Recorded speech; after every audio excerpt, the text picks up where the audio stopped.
Today's episode is all about questions and answers. You have questions and they have answers. So let me get out of here and let's start the show.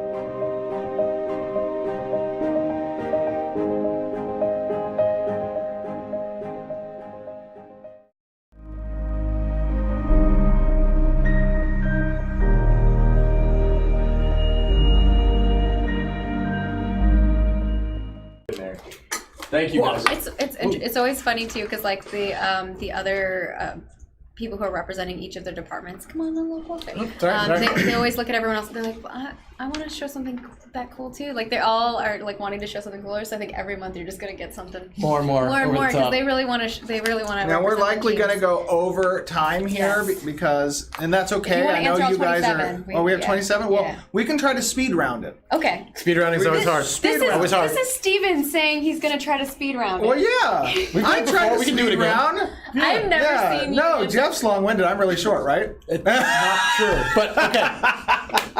Just kidding, Jeff. Okay, all right, let's get through them. These are all from either the forums. We had some, actually a lot of you followed the directions and went to the forums, like mad props. So most of these are from the forums, and then we also have some from our Russian community as well, because our other community managers and also. European, right? They didn't submit any, but the Russian community team did. Okay. So we did. All of them are allowed to. So our question here is first from Hijirum, and they want to know, can you share with us some of the biomes that we will find in Ashes of Creation? All the biomes. All of them, yes. All biomes are represented in some way, shape, or form on the Ashes of Creation map. Plus some that you probably haven't thought of before. Yes, some fantastical ones as well. Some more fantastic. Azrael wants to know, can we have basements in our freehold houses? That's a good question. I don't think the answer is yes, because we can't. We can, but we're not planning to change the terrain under. Yeah, it's very likely that it's going to be under, like a section under, right? Like kind of. You have the freehold. Yeah, freeholds are going to be a little bit, maybe. We'll see. Likely not, but to be decided. Yes. All right, Cymex wants to know, will there be an option to auto-hide your UI when not in combat? Not by pressing a keybind, but automatically. Interesting. When not in combat. That would be like a toggle? In combat. It's not a we don't have a plan for that. I mean, you can just toggle with a hotkey. Possible. Yeah, I mean, it's not possible. That's a good answer. Because I mean, we'll have the functionality of you. We will have a UI hotkey. Yeah, right. For sure. Yeah. But whether or not we'll have a state that detects you in game and then flags the UI hotkey, right? Yeah. That's the question. That's the question. And I don't think we have that planned right now. And then Callis wants to know, and I'm sorry if I butcher all of your names, do you think that only having the tank archetype able to main tank will lower the percentage of possible tanks for group/raid content? I don't think so. No, I don't think so either. Like 8 tank and to be clear, options, right? To be clear, it's not just the tank archetype that can tank. It's just likely that they'll be the most effective at tanking. Yeah, and when you think about like types of tanks, right? Because I think that's the question, right? Because main tanks. Tanks are always a little bit hard to find, but when we're talking about like other games, they have multiple tank classes. Right. The multiple tank classes is built into the tank, right? Yes. So once you pick up your secondary, then you change your tank type. Right. So there will be plenty of tank types available. It's also customized build as well. Like so, do you want to be an evasion tank? Do you want to be a damage mitigation tank? Do you want to be an aggro tank? I mean, there are multiple tank metas that are present in different archetypes. And that's why we've kind of built it this way. So, the base 8 classes are the archetypes, and then you kind of hybrid out with your augments. And I see people say most efficient is only viable to most players. That is true, I believe, in the more hardcore gaming groups. Yeah, which is actually a smaller percentage. Which is, in my opinion, is actually a smaller percentage. But I think it's most viable is applicable to most difficult, in my opinion. So if you're doing a run that requires the most efficient build, would be raids, is what which would be certain types of raids, right? Then that's the case. But your gear can bridge the divide between most efficient as well sometimes. And the content will will also change. Sometimes, yes. Okay. Next question is from Karthos wondering, can you share with us the number of crew required to sail each size ship, small, medium, and large? And I don't know if we can give that specific number have yet. specific numbers for that, Well, but we can give an idea, numbers. right? Yeah. Like, between small, medium, and large, you're looking at like 1 to 3 players on the small, you're looking at a group size on the medium, and you're looking at almost a raid size on the large. That makes sense, yeah. So, that's the idea. That's what we want to try to accommodate, is that, battles at sea will be epic, and they will have some supreme, rewards and or losses if the battle succeeds or fails. So in that sense, we want to make sure that the ships accommodate the numbers of players that we expect to be participating in those types of battles. Yep. We want to see giant flotillas. And I think this next question we kind of maybe spoiled a little earlier. Nerdified Geek is wondering, are you considering utilizing NVIDIA's ray tracing technology? So we'll pass that question off into the future. Okay. Yeah. And then Burn the Fern is asking, which I think is an adorable name, but poor Fern, will event-triggered bosses like the dragon that brings eternal winter, for example, be open-world bosses? Yes. Will they have only one life or many lives? Meaning, will loot go to the first who kill it, or to whoever can kill it within a certain time frame? So these are going to generally be events, and so there will be a sense of participation in these events. So in terms of rewards, right, we want to make sure that everybody who participates in a battle like that feels rewarded. So there will be some RNG involved in that, but yeah, I mean, it's those are generally going to be world bosses. They're going to generally be events, so there'll be quests associated with them. But yeah. And specifically, I think they are open world, and also while everybody will have a reason to be there from a participation standpoint, the epic gear or legendary gear or the big rewards, yes, those will be finite and only certain groups. Right. Will be able to It'll have to do with participation. Yes. All right, and Planeswalker, fellow MTG fan, can you share an example of a lesson that your team has learned from the mechanics of other games and game systems, and how that lesson was incorporated into the development process? I think a lot, right? I think Steven? the biggest lesson, for me, and this is from my experience as a player of MMORPGs, is that rewards feel meaningless if there was not risk taken or time invested. And I think the important part of what Consequence offers to a game is realizing that risk versus reward relationship, and it's important for players to feel that if they are achieving something, they're achieving it because it was some degree of difficulty with ratio to the reward. That's kind of a concept that I took. Yeah, for me, it's you only get to launch your MMO once. Yeah. That's one thing I learned very early in my career. And while it's possible to recover from a bad launch, it's really, really hard. So we really only get one chance to really make this awesome. So that's what we're trying to do. Yeah, and especially with what we're trying to accomplish. It's not an easy And also thing. just as a service to our players. I mean, we want to make sure that we are releasing something that lives up to the hype and speech that we're giving you at these streams, right? And that is representative of us and our desires as players. What's the experience we would want to have at the launch of our dream MMO? And that's the experience we want to give you guys as players. So it's a process, and you guys are patient, and you are kind, and you are smart, but when we hit that switch, right, we don't want to be like, I don't know what's going to happen. Exactly right. Exactly. Yeah, please know. I would like to know everything.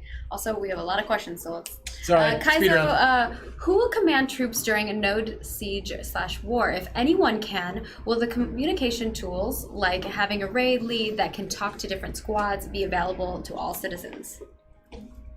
So they want tools to be able to use. Oh, absolutely. Yeah. So there are administrative functions that will be yeah. present in the raid. We've discussed this in the past. Yep. Raid leader will be able to assign certain roles to party leaders within the raid, and then there will be certain voice over IP functions that they can, allow just the party leaders to speak, or they can give, on-screen commands. They can have designation of targets, stuff like that. A lot of different administrative functions. Ilya wants to know, can we expect updates on Apocalypse's Castle Siege after its release? Both balance updates and extra content such as new classes, additions, etc. Absolutely. That is the plan. The purpose of the castle sieges is to derive those things. And you will see, as we do derive that from the design logs that we take from these, instanced castle sieges that will be present at APOC, we will implement those changes in the designs for the MMORPG, and you will see them reflected both in the MMORPG as well as, not all of them necessarily, but in the APOC Yeah, it'll sieges depend as well. on, because open world is different Right. than, Yep. And then R22 wants to know, will you consider adding in-game community voting for updates and changes similar to how RuneScape does? That's interesting. Well, we already have an in-game voting feature that takes place for one of the mayoral systems in the scientific node. I imagine that type of code logic will be utilized elsewhere, that we might find places for in certain systems. But yeah. Yeah, I mean, it's going to, that'll be a long answer. Right. So I'll let Steven stand. Yeah, we can have little, It depends on what it is, Yeah. basically. Celeron wants to know, in the last live stream you mentioned using the Agile Scrum project management method for development. Would you mind telling us the tentative topics for your next few sprints? That's a lot. We'd be here for a really long time. Just to give you an idea, each department's sprint kickoff, can take upwards of an hour to an hour and a half, and we have about five specific department kickoffs. So that would be about 6 or 7 hours worth of what those sprints tasks are. Yeah. But it's basically. But our production team does a lot of work, and props to our production team for helping to manage those schedules and tasks and prioritizing them into different priority levels and backlogs. They do a lot of hard work. Brian, Peter, Jonathan, Yeah, those guys Midori, are awesome. They are great. And basically, to give you an idea of how that works in a general form, because we're not going to really go into detail, is we have each person that's on a team, and that each of those people have a certain amount of work hours that they can work. We have tasks that each take different amounts of time, and then we slot those into the different people who can complete those tasks, and also figuring out timeline-wise when we need those accomplished. So some of the things may need to be accomplished at a different date than others, and so we have to prioritize those and that kind of thing. And maybe somebody has to overlap or help one another out, and so that's kind of basically how it works in a very small gist. Our next question here is from Tomorrow. Yeah, and they want to know, what are the chances there will be a mechanic that allows us to choose our stance or how we hold a weapon? Like having a spear in one hand versus two hands. Very high chance. One-handed spear versus two-handed spear is probably not going to be a thing, but we will have one-handed spears and two-handed spears. So I personally am not a fan of stances, but design has made a very good argument to incorporate certain stances in the game. So we'll see how that goes. And then we have Elf, which, geez, you got the word elf? Nice. Will the Vec be able to receive prophecy? When they stargaze, will something happen? Will they be able to do astrology? So probably not in the way that you're thinking. They will have class-based abilities that are associated with their class for being a Vec, and some of those will refer to those kinds of ideas. It's not that they are the only ones who can do astrology, and there will be references to what's happening in the stars that everybody can kind of participate in. So take a look for that. Yeah, and then Sunfrog, we love your content, Sunfrog. Keep making it. How will we capture animals? Will it be a menu that pops up and says fight, capture, run, or will there be traps like leg traps, snares, nets, and tiger pits that we put out? Oh my goodness, It will be a Pokeball. That's like No Pokemon. that's kind of a cruel way to capture your animals. Well, not if the trap is accommodating, but if it's like a little house for the animal. Oh, okay, maybe. Yeah. All right. There you go. It's a nice trap. A nice trap. It's a humane trap. Humane trap. Okay. Well, I mean, if you're going to use it later, right? You don't want to name Exactly. the Yeah. Yeah. Well, Right. he said leg traps, snares, Well, nets. like Those all it's a sound massaging not hand nice. that comes out and grabs the leg and gives them a little massage. I can hear you It's just guys. petting them. Yeah, it's just I'm like petting. right Good here, boy. like It's a good right boy. And then here. they stay for the massage and you come and pick them up. Yes. Right. Okay. What's the answer to that? How will we capture pets? To be decided. You Oh, will to see. be, Yeah. okay. Probably through an ability. Shopland Yes. wants to know, could we get an example or two on how bard music will work? Will they perform music with instruments, or will they act more like a traditional spellcaster? So we've answered this in the past. Bards are going to have a wide range of kind of application, both wordsmithing, acting, and musical aspects. And I think kind of how we said tanks will have different trajectories in how they tank, evasion, damage mitigation, aggro. Bards will also kind of have a route that they can customize and choose as well. Yeah. Illusfet wants to know, in the pre-alpha promo videos, you showcased a rogue using parkour I don't know why I said it that way, to enter and navigate a city. Can you give us an update or more details on the state of this parkour system? What? Parkour. What about parkour? So we parkour? are still kind of doing a lot of exploratory prototyping on that kind of stuff. Trying to make parkour work in a big giant open world like this requires a solution that is universal, and we're not there yet. So I mean, there's definitely places where along certain quests and or specific locations where there will be interaction that's possible with objects that give some parkour kind of animation availability. Whether or not parkour will be prevalent across the open world, as Jeff said, has to be a universal application, and we are not at that point yet. So we'll update you guys if that changes. But right now, I would say the outlook on it being universally across the open world is a little grim. Okay. And then Horrendous wants to know, will we have an adjustable UI and adjustable mission window in Alpha 1 for us older gamers that can't read tiny print? So they want like scaling.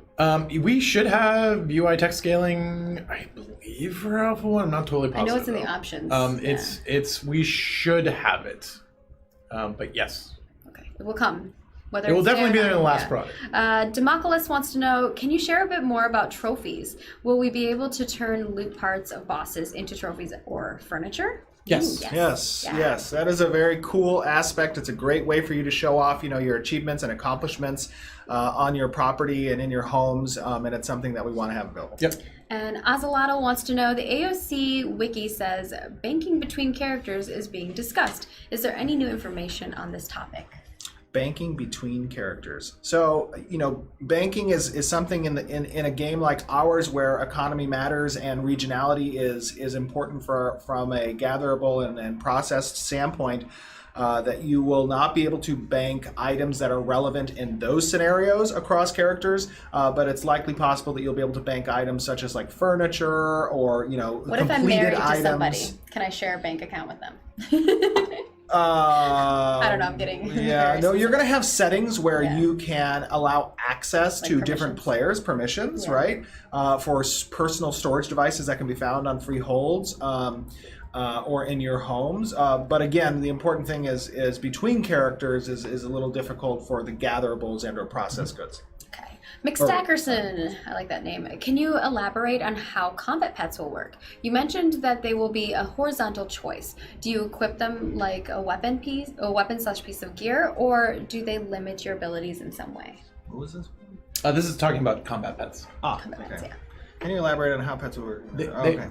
So one thing we don't want to do with combat pets is make it a vertical progression. We don't want combat pets to be the most effective necessary way from a damage standpoint. So part of the design language for that is if you have a combat pet present, it will incorporate some of your own power in a way that keeps the power progression horizontal. Yeah, so it'll feel more, it will participate in combat. It will allow you different options sometimes. Exactly. But it won't necessarily increase your power, and it will, you'd be sacrificing something for that. Yes. Okay, and then Quantum Shadow wants to know, you said that a guild that totally chooses size over skill augments will likely have a max size of about 300 members. What will be the max number of members for a guild that chooses to totally go after the skill augments?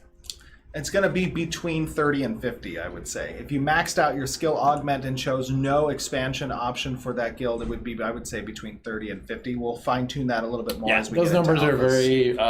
very, it'll kind of really depend on a lot of other things, but yeah. 12th Flare wants to know, for the lore articles we've been reading about the shop items, like the Felbeak Macaw, will we be able to encounter these creatures somewhere in the wilds in game? If not, will we see more articles about non-shop creatures in the future? And I already answered that one. Yeah, they'll be in the world, for sure. And probably different variants of them. Barros wants to know, mayors are only in power for a short period, 1 month. But you also mentioned that if the population of a city is not happy with the choices, the mayor is making that there will be a way for them to remove them early. Can you please elaborate or / explain on how that might look for I don't each think We've type? talked about the possibility Of a doing recall? that, but we are currently not planning to do that. Yes. It Assassinate is them. it is something that's always in the back of our heads, right? Because we don't want to have a node necessarily have no counterplay to a bad mayor, but at the same time, it's also kind of the consequence of electing a bad mayor. Yes. Yeah. And sort of the fallout of that is an interesting thing for us. Right. So it's something that you'll likely not see at launch. The only way to remove a bad mayor as we have now is by destroying the node. You work with your enemies, Right. or Yes. your enemies to make a deal. So yeah, we don't like Jeff said, we want consequences to matter, and if that person got elected, then you need to work within the means of the mechanics to get them unelected. Right. Okay, and then Violetta wants to know, how many guilds will there be in one node? Does it depend on node level?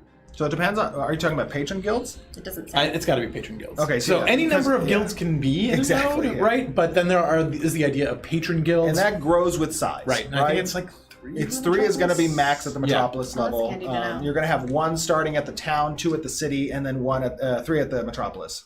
None at the village. and they're not necessary, but they are likely to be filled. That's new. Yes, they are That's likely. new information for me. I learned something We new put that today. out there, I think. I know, but I don't. Oh, I yeah. can't pick up on that. Constantine wants to know: will there be combos in your combat Yes. system? That's an easy Yes, one. there are And combos. Natalie wants to know how diverse and, more importantly, how mandatory will end game content be? How many hours should I play daily in order to keep my character up to date? Yikes, that's hard That's to a answer. That's a super lot, yeah. subjective question. Yeah. So Depends on what you wanna It depends do. on what up to date means. It depends on what mandatory means. It Yeah. depends on what your goals are, I guess. If your goal is to have best in slot gear, then you're probably going to want to be experiencing a lot of end game content because that's going to be where the legendary items become available and stuff like that. If you're going to want to be a crafter and sit in the city and take advantage of the economy, you might not need to participate in much because you're going you'll to need have friends. connections You're still gonna and want to have politics. friends. Yeah, but you're going to be And logged purchasing, in to yes.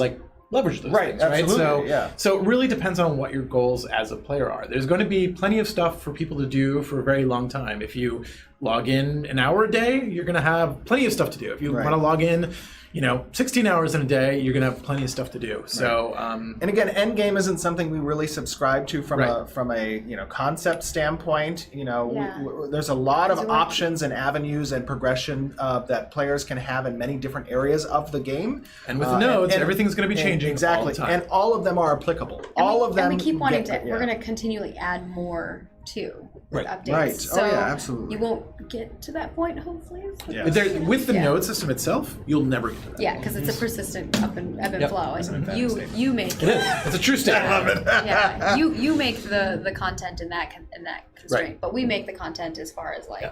Being a hybrid sandbox theme park, it allows us to offer this content engine that just will keep going as long as there are players on the server. Yes. Feed the engine. Well, and the creatures themselves will also Yep. interact too. So even if players don't interact with certain areas, those creatures will. See, so we got through all of the questions. We did, yay! Unbelievable. And so, of course, thank you all for bearing with us for a little bit longer on the stream. I think you probably don't mind having extra content, but we hope that you enjoyed it. This is our second time using this format. Do let us know if you enjoy it down in the comments below. If you're watching this on YouTube, we will have this up on YouTube, of course, right after this, as soon as it's done processing. So you can follow us on all of the places at Ashes of Creation. Super duper easy.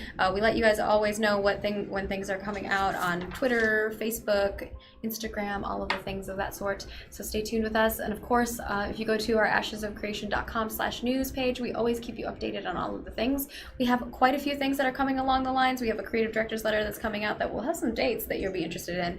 Divine Node article, as well as our new monthly costume rotation and quite a few other content pieces. So stay tuned and we'll see you all next month for another update. Thank you, guys. Bye, everybody. Have a good weekend.